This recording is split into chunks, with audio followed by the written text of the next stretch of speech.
The gunshot echoed through the dusty streets of Redemption Creek, Montana Territory, 1878, shattering the afternoon quiet as Nora Lawson ducked behind an overturned wagon, her heart pounding wildly against her ribs.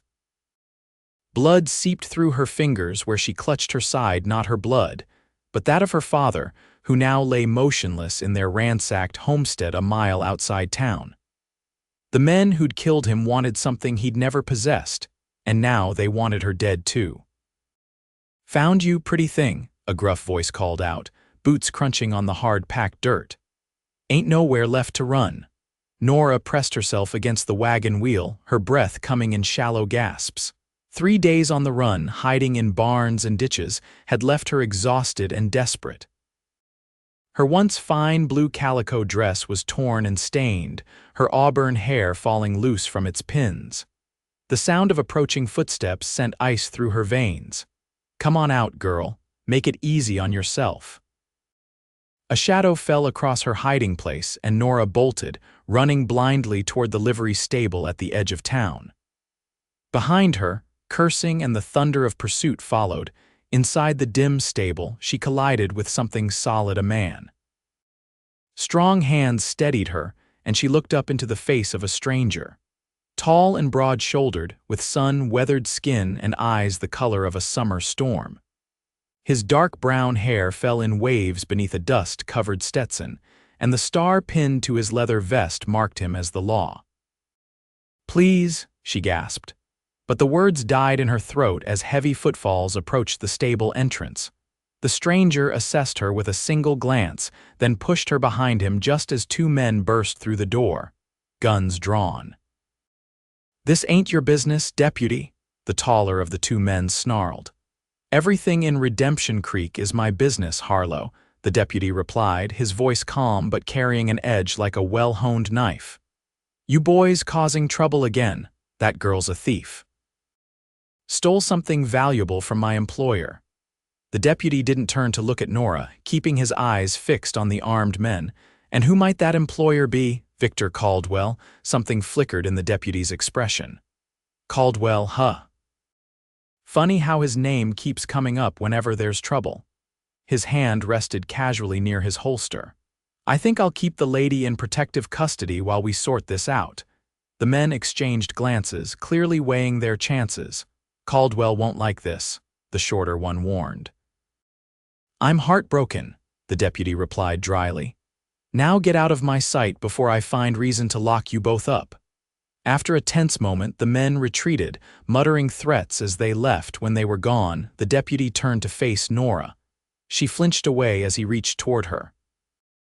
"Don't touch me," she whispered, trembling with exhaustion and fear. The deputy paused, then slowly lowered his hand. "I'll only hold you safe," he answered softly. "I'm Deputy Daniel Irwin, and you look like you could use some help." Nora swayed on her feet as the last of her strength drained away. "They killed my father," she managed before the stable began to spin around her and she collapsed. Daniel caught her before she hit the ground, lifting her easily into his arms. Despite her earlier protest, she didn't resist, her body limp with exhaustion. He carried her quickly through the back door of the stable and across to the sheriff's office. Sheriff Thomas Brennan looked up in surprise as Daniel entered with the unconscious woman. "What in tarnation?" "Caldwell's men were after her," Daniel explained, laying Nora gently on the cot in the back room. "Said she stole something." The sheriff's weathered face creased with concern. "That girl's the Lawson girl, homesteaders out past Miller's Creek. Heard there was trouble out that way yesterday." Daniel's jaw tightened. "She said they killed her father. James Lawson, Lord have mercy." The sheriff shook his head. "Caldwell's getting bolder. What would James have that Caldwell would want? Don't know, but I intend to find out." Daniel studied the unconscious woman. Despite the dirt and tears on her face, he could see she was beautiful, with delicate features and long lashes that cast shadows on her pale cheeks. "She needs a doctor and a safe place to stay. Doc's out at the Wilkins place delivering a baby, won't be back till morning." The sheriff frowned. "And she can't stay here. If Caldwell wants her, he'll look here first." Daniel nodded. I'll take her to my cabin. It's defensible and Caldwell's men don't know where I live. That's mighty risky, son. Caldwell's not a man to cross. Neither am I, Daniel replied grimly. As twilight settled over the Montana landscape, Daniel rode with Nora seated in front of him on his gelding, her body supported against his chest. She'd awakened briefly when they left town, too weak to protest as he helped her onto his horse. His cabin stood in a clearing backed by pines, with good sight lines in every direction. It was simple but solid, a testament to the 4 years he'd spent building a life here after leaving Texas behind. Inside, he lit a lamp and settled Nora on his bed.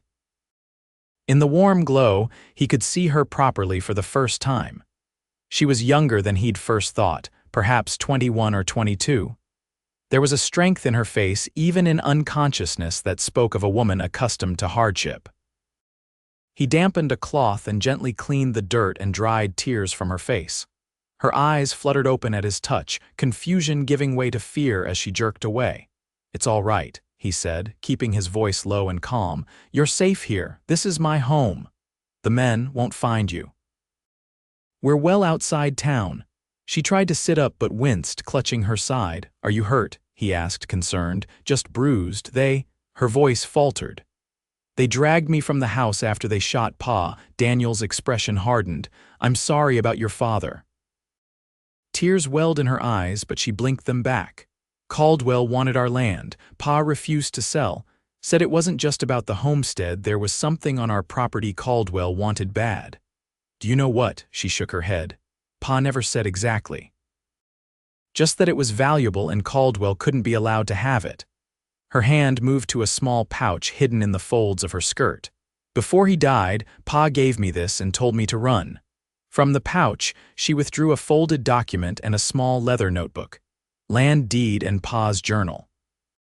He said the answers were in here, but I haven't had a chance to look." Daniel took the items, noting the official seal on the deed.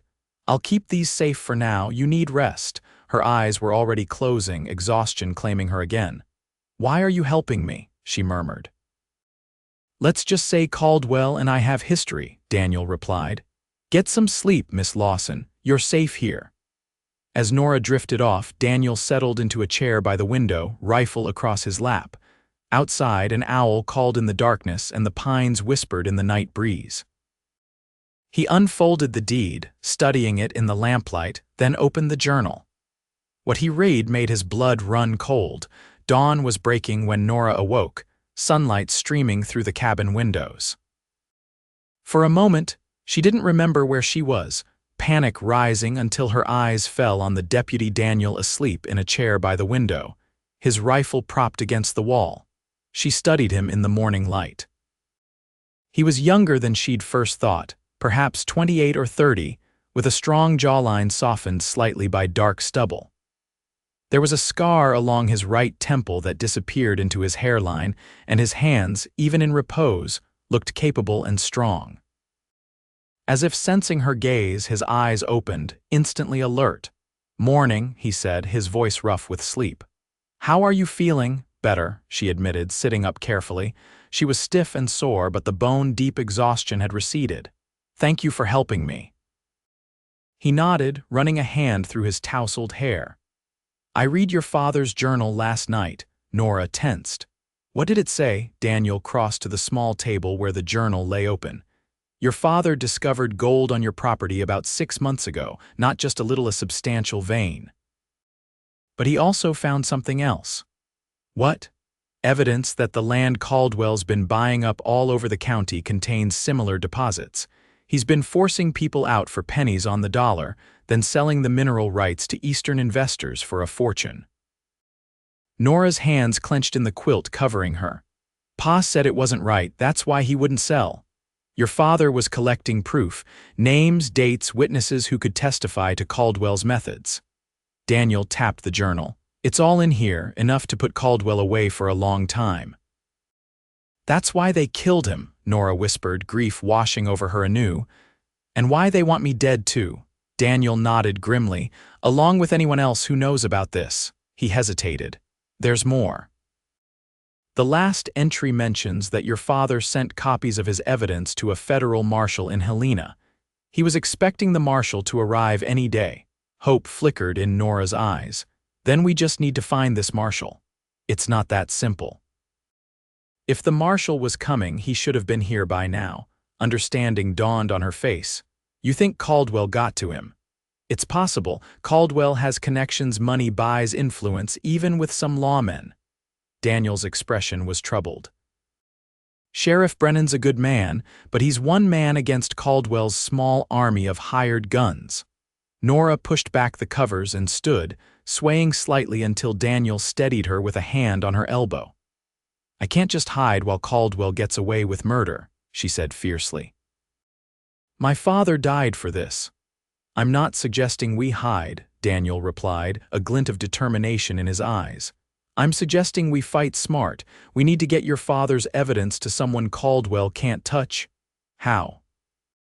The territorial judge is due in Redemption Creek next week for the quarterly court session. If we can keep you alive and the evidence safe until then, we have a chance of bringing Caldwell down legally. Nora studied him, noting the conviction in his face. Why do you care so much about stopping Caldwell? What's your history with him? Daniel's expression darkened. 3 years ago, my brother refused to sell his ranch to Caldwell. A week later, he died in what everyone called a riding accident. I never believed it was an accident, but I couldn't prove otherwise. I'm sorry, Nora said softly. Caldwell's been strangling this county for years. Your father's evidence could finally end his reign. Daniel moved to a trunk at the foot of the bed, pulling out a clean shirt and offering it to her. You should change. We need to move soon. This place won't stay safe for long. Nora took the shirt, then hesitated. Where will we go? I have a friend, Elijah Blackhawk. He lives on the reservation land about a day's ride from here. Caldwell's men won't follow us there. An Indian, half Crow, half white, fought together in the war. He's a good man and no friend to Caldwell. Daniel moved toward the door. I'll give you privacy to change. There's water in the basin if you want to wash. When he'd gone, Nora quickly washed and changed into Daniel's shirt, which hung nearly to her knees. She tucked it into her skirt as best she could, grateful for the clean fabric against her skin. Outside, she found Daniel saddling his horse and a smaller mare. Where did she come from? Nora asked. Neighbor's place down the valley, left a note saying I'd bring her back when I could. He tightened the cinch on the mare's saddle. Can you ride? Since I was 6, Nora replied, approaching the gentle-eyed mare and stroking her neck. What's her name? Clover. Daniel handed her the reins. She's steady and sure-footed. She'll serve you well. As Nora prepared to mount, the crack of a rifle shot split the morning air. Daniel yanked her down as a bullet splintered the wood of the cabin wall where she'd been standing. Into the trees, he ordered, drawing his revolver and firing toward the ridge where the shot had originated. They sprinted for the pine forest, leading the horses. More shots followed, bullets kicking up dirt at their heels. Inside the tree line, Daniel pushed Nora behind a thick trunk. Stay here, he commanded, moving stealthily through the underbrush. Nora's heart hammered in her chest as she held Clover's reins with trembling hands. In the distance, she heard more gunfire, then silence. Long minutes passed before Daniel returned, a grin set to his mouth. 2 of Caldwell's men, they must have followed our trail last night, did you? Wounded one, they're retreating, but they'll be back with reinforcements. He helped her mount Clover. We need to move fast, stay close. They rode hard through the forest, avoiding trails and open ground. Daniel led them through streams to mask their tracks, always alert, his hand never far from his weapon. By midday, the mountains loomed closer, and they entered a narrow canyon, the walls rising steeply on either side. This is a death trap if they find us, Nora observed nervously. It's also the only way through to the reservation that doesn't involve an extra day's ride, Daniel replied. We'll be through by nightfall if we keep moving. As they rode deeper into the canyon, the air grew cooler, shadows lengthening as the sun passed overhead. They stopped only briefly to rest the horses and eat some jerky from Daniel's saddlebags. How did you become a deputy? Nora asked as they sat on a fallen log, giving the horses a brief respite. Daniel took a drink from his canteen before answering. After my brother died, I needed to stay close to watch Caldwell gather evidence. The sheriff needed help, so it worked out. And before that, cattle drives mostly. Drifted a lot after the war. His eyes grew distant. Saw enough fighting to last a lifetime. Yet here you are, fighting again. A corner of his mouth lifted in a faint smile. Some things are worth fighting for. Their eyes met, and something shifted between them, an understanding, a recognition. In that moment, Nora saw past the deputy's composed exterior to the man beneath, principled, wounded, determined. The moment broke when Daniel stood abruptly, his posture alert. Someone's coming. They mounted quickly, pressing on through the canyon at a faster pace. The sound of hoofbeats echoed behind them, growing louder. "Ride ahead," Daniel ordered, pulling his rifle from its scabbard. "I'll hold them off." "No," Nora protested. "I won't leave you." "This isn't a debate, Nora. That evidence needs to reach the judge. Your father died for it." Before she could argue further, riders appeared around the bend behind them. Daniel swung his horse around, positioning himself between Nora and the pursuers. "Go," he shouted. Torn, Nora hesitated only a second before spurring Clover forward. Gunshots echoed off the canyon walls as she galloped ahead, ducking low over the mare's neck. Tears blurred her vision, but she pushed on, the journal and deed secure in the pouch at her waist. The canyon began to widen, opening into a broader valley. As she emerged, 5 riders appeared from a side trail, cutting off her escape. Nora pulled Clover to a halt, her heart sinking as she recognized the lead rider as Victor Caldwell himself. Tall and imposing despite his 60 years, Caldwell sat astride a magnificent black stallion. His silver hair and neatly trimmed beard gave him the appearance of respectability, but his cold eyes held no mercy. "Miss Lawson," he said smoothly, "you've led us on quite a chase." Nora straightened in the saddle, determined not to show fear. "You murdered my father." "A regrettable necessity. James was always stubborn." Caldwell extended his hand. "The journal and deed, if you please." "So you can destroy the evidence of your crimes," Caldwell's expression hardened. "Those documents contain nothing but the deluded fantasies of a man desperate to keep land he couldn't afford to maintain. No one will believe them. The territorial judge might. You won't live to find out." Caldwell nodded to his men. "Take her." As they moved forward, more gunfire erupted from the canyon behind them. Daniel galloped into view, firing with deadly accuracy. 2 of Caldwell's men fell from their saddles. In the confusion, Nora kicked Clover into motion, breaking through the line of riders. A bullet grazed her arm, tearing through fabric and skin. But adrenaline dulled the pain as she rode hard toward the tree line at the edge of the valley. Daniel was right behind her, his horse foaming with exertion. They reached the shelter of the trees just as Caldwell's remaining men regrouped to pursue. "You're hurt," Daniel said, noticing the blood on her sleeve. "It's nothing," Nora insisted. "Just a graze." More shots rang out as bullets thudded into tree trunks around them. Daniel pulled his horse alongside Clover, reaching across to take her reins. "Hold tight," he instructed, leading them deeper into the forest at a breakneck pace, navigating between trees and over fallen logs with the skill of a man who knew every inch of the terrain. They emerged at a rushing river, swollen with spring meltwater. "We have to cross," Daniel said grimly. "Can you swim if you need to?" Nora nodded, eyeing the churning water nervously. "Stay with me. The horses can make it if we pick the right spot." They moved downstream until Daniel found a section where the river widened and appeared slightly calmer. Without hesitation, he urged his horse into the water. Nora followed, gasping as the icy current swirled around Clover's legs. Midway across, Clover stumbled on a submerged rock, nearly unseating Nora. She clung to the mare's mane as the horse regained her footing, water soaking Nora to the waist. They reached the far bank just as Caldwell's men arrived at the river's edge. The men fired, but the distance and rushing water made accurate shooting impossible. Daniel and Nora rode hard into the woods on the far side, putting distance between themselves and their pursuers. Only when they could no longer hear the sound of gunfire did Daniel slow their pace. "They won't risk crossing until they find a safer spot," he said. "That buys us time." As the immediate danger passed, Nora became aware of the throbbing pain in her arm. Daniel noticed her grimace and called a halt in a small clearing. "Let me see that wound." She slid from the saddle, legs trembling with fatigue and cold from the river crossing.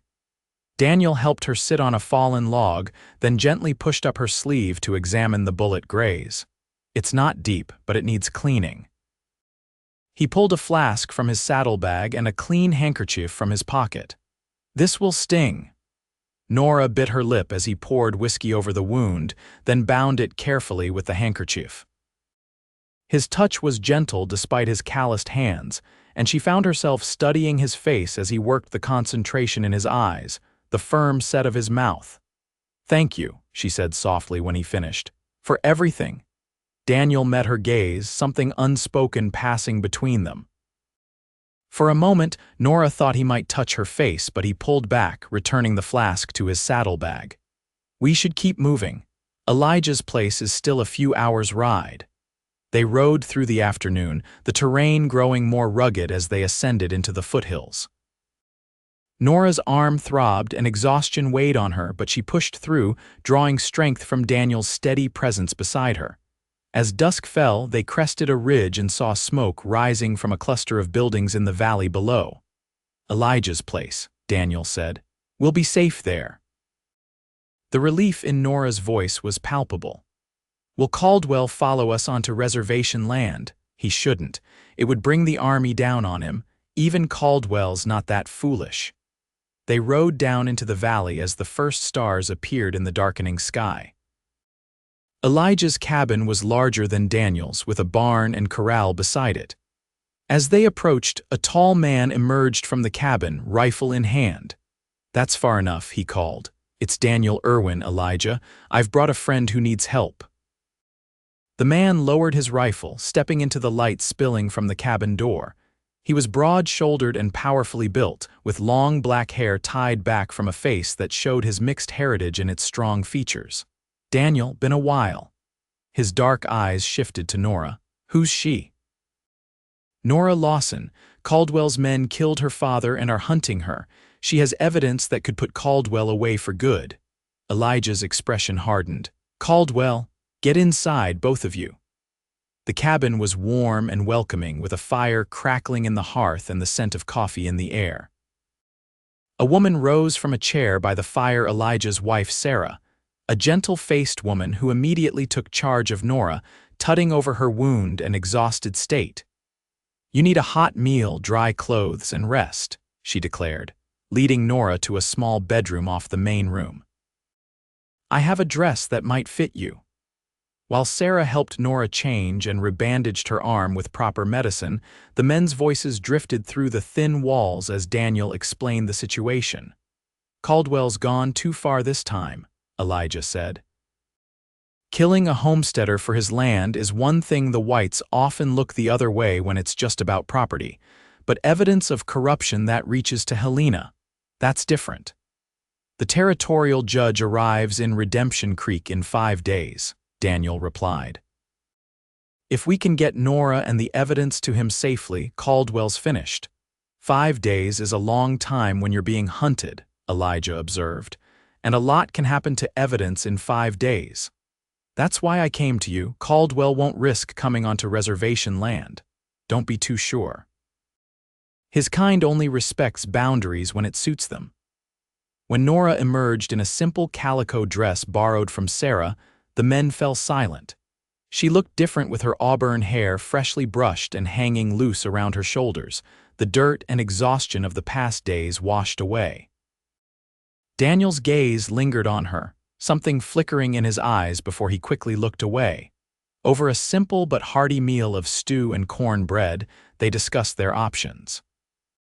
Elijah suggested hiding Nora at his brother's place deeper in the reservation territory while Daniel took the evidence to the judge. "No," Nora said firmly. I need to testify. I'm the one who saw Caldwell give the order to kill my father. The journal is important, but my testimony makes it irrefutable. She's right, Daniel agreed reluctantly. But getting her safely to town when Caldwell has men watching every road and trail won't be easy. Elijah considered this. There's another way, the old mining trail through Thunder Canyon. Its dangerous parts have collapsed over the years, but it comes out just a mile from town. Caldwell's men won't be watching it because most folks think it's impassable. Is it? Nora asked. Not if you know the way. Elijah glanced at Daniel. I'll guide you. After the meal, Sarah showed Nora to a small bedroom. Exhaustion hit her the moment she lay down on the soft bed, but sleep proved elusive. Every time she closed her eyes, she saw her father falling, heard the gunshot that took his life. A soft knock at the door roused her from her dark thoughts. Come in, she called. Daniel entered, carrying a steaming cup. Sarah thought you might need this to help you sleep. Nora sat up, accepting the cup. The liquid smelled of herbs and honey. Thank you. Daniel hesitated, then sat on the edge of the bed. How's your arm? Better. Sarah put some kind of salve on it. She's good with herbal medicine. He paused. You should be safe here tonight. Elijah has men watching the approaches to the valley. Nora sipped the tea, its warmth spreading through her. I keep thinking about my father, about our farm, her voice caught. It was all we had. You have the truth, Daniel said quietly, and your father's courage. And you, Nora added softly, meeting his eyes, I'd be dead if not for you. Daniel looked away, uncomfortable with her gratitude. I'm just doing what's right. Is that all? She set the cup aside and reached for his hand. Why did you really help me, Daniel? You could have handed me over to the sheriff, washed your hands of the whole thing. His hand was warm and rough beneath hers. Maybe I saw something in you worth fighting for.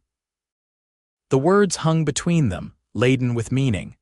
Nora's heart quickened as Daniel's gaze dropped to her lips, then back to her eyes, asking a silent question. Daniel, she whispered, leaning closer. The cabin door banged open, voices raised in alarm. Daniel was on his feet instantly, hand going to his gun. Riders coming, Elijah called. A lot of them. They rushed outside to see torches approaching through the darkness, at least a dozen riders coming fast toward the cabin. Caldwell, Daniel growled. He actually followed us onto reservation land. We need to get you and Nora out of here, Elijah said urgently. Sarah, bring their horses. There's no time, Sarah replied, pointing to the approaching riders now less than half a mile away. The root cellar, Elijah decided, under the barn. Go now, Daniel grabbed Nora's hand, pulling her toward the barn. Inside, Elijah moved aside straw and planks, revealing a trapdoor. Below was a small space dug into the earth, lined with stone, a root cellar but also a hiding place. Get in, Elijah ordered. Stay quiet no matter what you hear. Daniel helped Nora down, then followed, pulling the trapdoor closed above them. In the darkness, they huddled together, listening to Elijah covering the door with straw and planks again. The cellar was barely large enough for both of them. Nora found herself pressed against Daniel's chest, his arms around her protectively. She could feel his heart beating, strong and fast. I'm scared, she admitted, her voice a bare whisper. I know. His lips brushed her hair. But I meant what I said. I'll hold you safe. Above them, they heard the thunder of hooves entering the yard, men shouting, Elijah's voice raised in challenge. Where are they, Black Hawk? Caldwell's voice cold and commanding. Who? Don't play games with me. The deputy and the Lawson girl, we tracked them here. This is reservation land, Caldwell. You have no authority here. I have all the authority I need. The sound of guns being cocked. Search the place. Footsteps moved overhead, dust sifting down through the cracks in the trapdoor. Nora buried her face against Daniel's shoulder, stifling a cough. His arms tightened around her. If they find us, she whispered, take the journal and run. Someone has to get it to the judge. I'm not leaving you, Daniel replied firmly. The search continued for what seemed like hours, men tramping through the barn, moving hay, checking stalls. Finally, the footsteps receded. They're not here, a voice reported. Must have moved on already. Blackhawks hiding them somewhere, Caldwell insisted. Burn it down, all of it. They'll come out or they'll burn. Nora's breath caught in horror. Daniel's body tensed, his hand moving to his gun. That's murder, Caldwell, Elijah's voice rang out. Even for you, it's business. Nothing personal. What happened next came in a confusion of sounds. Elijah shouting, Sarah screaming, gunshots, and then the unmistakable crackling of flames. They're burning the cabin, Daniel whispered, horror in his voice. We have to help them. If we go up there, Caldwell wins. The evidence dies with us. Daniel's face was a study in anguish in the dim light filtering through the trapdoor cracks. Above them, more gunshots, then the sound of horses galloping away. Long minutes passed in tense silence before the trapdoor was suddenly flung open. Elijah stood there, blood streaming from a wound on his forehead, the sky behind him orange with flames. They're gone, he said hoarsely. For now. But we need to move. They set fire to the cabin, but Sarah and I got out. She's packing what we can salvage. Daniel climbed out first, then helped Nora up. The scene outside was devastating. The cabin was engulfed in flames, lighting the night with an eerie glow. Sarah was loading possessions onto a wagon, her face streaked with tears and soot. I'm so sorry, Nora said, watching their home burn. It's just wood, Elijah replied, though the pain in his eyes belied his words. We can rebuild, but first we need to get you to Redemption Creek. Tonight. Daniel asked. Tonight. Caldwell will be back at dawn with more men. We head for Thunder Canyon now while they think we're running the other way. Within minutes, they were mounted and moving, Sarah driving the wagon loaded with what they'd managed to save from the fire.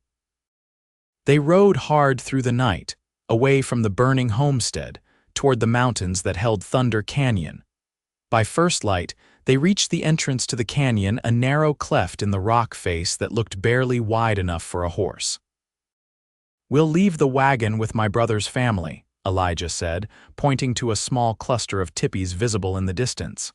Sarah will stay with them. The three of us will continue through the canyon. After seeing Sarah safely to her relatives, they entered the canyon. The path was treacherous narrow, with sheer drops on one side and crumbling rock on the other. They were forced to dismount and lead the horses through the most dangerous sections. Midway through, they paused to rest. Nora sank down on a boulder, exhaustion claiming her again. The lack of sleep, combined with the wound on her arm and the constant fear, was taking its toll. Daniel sat beside her, offering his canteen. Just a few more hours, he encouraged. Then we'll be in town and this will all be over. Will it? Nora asked, taking a drink of water. Even if we reach the judge, even if Caldwell is arrested, my father is still dead, our home is gone. But you'll be alive, free to start over. She studied his face, finding strength in his steady gaze. What about you? What happens after this is over? Daniel looked away, out over the canyon vista. I haven't thought that far ahead. Will you stay in Redemption Creek? I don't know. I came here to find justice for my brother, once Caldwell pays for his crimes. He trailed off. You could move on, Nora finished for him. Their eyes met, a current of unspoken feelings passing between them. Before either could speak, Elijah returned from scouting ahead. The path narrows further up. We'll need to leave the horses here and continue on foot for about a mile, then we can ride again. They secured the horses and continued on foot, picking their way carefully over loose rocks and around treacherous gaps in the path. The going was slow, the sun hot overhead as morning gave way to afternoon. Finally, they reached a point where the canyon widened again, the path becoming more stable. We can get the horses now, Elijah said. I'll go back for them, you two rest here. When they were alone, Daniel helped Nora sit in the shade of an overhanging rock. Her arm was throbbing again, and she was light-headed from heat and exertion. You're pushing yourself too hard, Daniel said, concern in his voice as he dampened his handkerchief with water from his canteen and pressed it to her forehead. I don't have much choice, Nora replied with a weak smile. Daniel's hand lingered on her face. When I first saw you in that stable, covered in dirt and terrified, I never imagined. What? That I'd find someone I couldn't bear to lose, not again. The raw emotion in his voice made Nora's heart ache. She reached up, touching his face. Daniel. His lips met hers, gentle at first, then with growing urgency. Nora wound her arms around his neck, lost in the warmth and strength of him, in the feeling of safety and belonging she found in his embrace. When they finally parted, both breathless, Daniel rested his forehead against hers. "I should have done that days ago." "Better late than never," Nora replied with a smile. A gunshot echoed through the canyon, the bullet striking the rock wall inches from their heads. They dove for cover as more shots followed. "Ambush!" Daniel shouted, drawing his gun and returning fire. From his position on a ledge above them, Elijah was also firing, providing covering fire. "Go!" he yelled down to them. "I'll hold them off." Daniel grabbed Nora's hand and they ran, staying low and close to the canyon wall. Behind them, the gunfight continued, echoing off the rock faces. They rounded a bend and found themselves at the edge of a deep crevasse. The path had collapsed, leaving a gap of at least 10 feet to the continuation on the other side. "We'll have to jump," Daniel said grimly. Nora looked at the gap, then back at him. "I can't make that, you can." "I'll go first, then help you across." Before she could protest, Daniel backed up, then took a running leap across the crevasse, landing safely on the other side. He turned immediately, extending his arms. "Now you, run and jump as far as you can, I'll catch you." Nora hesitated, fear freezing her in place. The gunfire was getting closer, Caldwell's men advancing despite Elijah's efforts. "Nora, trust me." Drawing a deep breath, she backed up, then ran toward the edge with all her strength. She pushed off, flying through the air over the dizzying drop below. For a terrifying moment, she thought she wouldn't make it. Then Daniel's strong hands caught her arms, hauling her to safety on the other side. They collapsed together on the rocky ground, breathing hard. "You made it," Daniel said, his voice filled with relief. "We made it," Nora corrected. Across the gap, they saw Elijah appear, pursued by 3 of Caldwell's men. He fired his last shots, then backed up for the jump. "Wait for us at the eastern exit," he called, then took a running start. But as he leapt, a bullet struck him in mid-air. He fell short, hands scrambling for purchase on the edge of the crevasse. "Elijah!" Daniel lunged forward, reaching for his friend, but it was too late. With a look of resigned acceptance, Elijah let go, disappearing into the depths below. "No!" Daniel's anguished cry echoed through the canyon. Caldwell's men cursed from the other side, unable to cross the gap that had claimed Elijah's life. Grief-stricken but knowing they had to move, Daniel pulled Nora to her feet, and they continued through the canyon, each step a tribute to the friend who had sacrificed himself for them. They emerged from Thunder Canyon as the sun was setting, the town of Redemption Creek visible in the distance. Instead of relief, Nora felt only a hollow ache for what their journey had cost. They made their way cautiously toward town, staying off the main roads and using the cover of dusk. The streets were quiet as they slipped into the alley behind the courthouse. "The judge won't arrive until tomorrow," Daniel said as they found shelter in a storage room at the back of the building. "We'll wait here." Exhausted beyond words, Nora sank down against the wall. "What if Caldwell finds us before then?" "He won't." Daniel sat beside her, drawing her close. "It's almost over." They spent the night in uneasy slumber, taking turns keeping watch. By morning, word had spread through town that Judge Harrison had arrived early, already setting up court in the town hall. "This is it," Daniel said, helping Nora to her feet.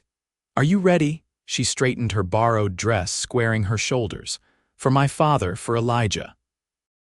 For everyone Caldwell has hurt."